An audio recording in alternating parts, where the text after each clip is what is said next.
Charlie and the Chocolate Factory, Roald Dahl, Joseph Schindelman. In a small, crooked house on the edge of town lives a boy named Charlie Bucket. He is kind, gentle, and very, very poor. With his parents and four bedridden grandparents, Charlie's world is one of cabbage soup and cold nights. Yet every day on his walk to school, he passes the tall iron gates of Willy Wonka's chocolate factory, the most mysterious, magical place in the world. No one has entered or left the factory in years, until one day, the gates are to open again.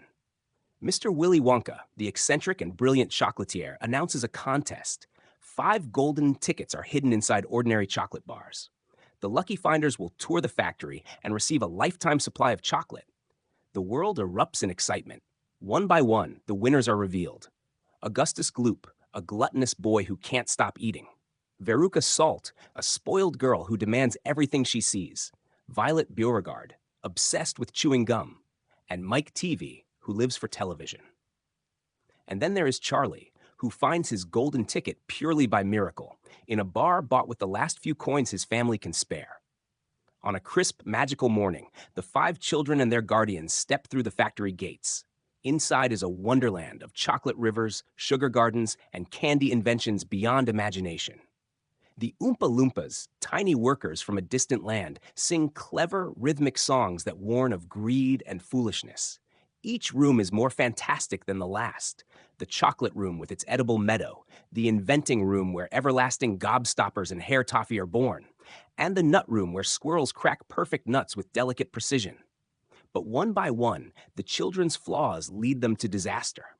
Augustus falls into the chocolate river and is sucked up a pipe. Violet turns purple after chewing an experimental gum. Veruca is tossed down the garbage chute by squirrels. Mike is shrunk to pocket size after trying Wonka's television invention. Through it all, Charlie remains polite, curious, and humble.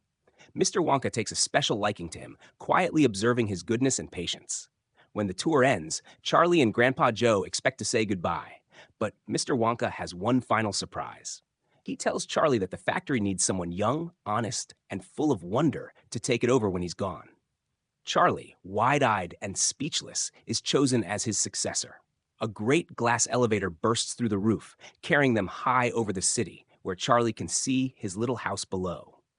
Wonka invites the entire Bucket family to live in the factory forever. And so, the boy who once had nothing now has everything. A home filled with love, laughter, and endless chocolate. Roald Dahl's story reminds us that kindness and imagination are worth more than gold, and that sometimes the sweetest rewards come to those who wait.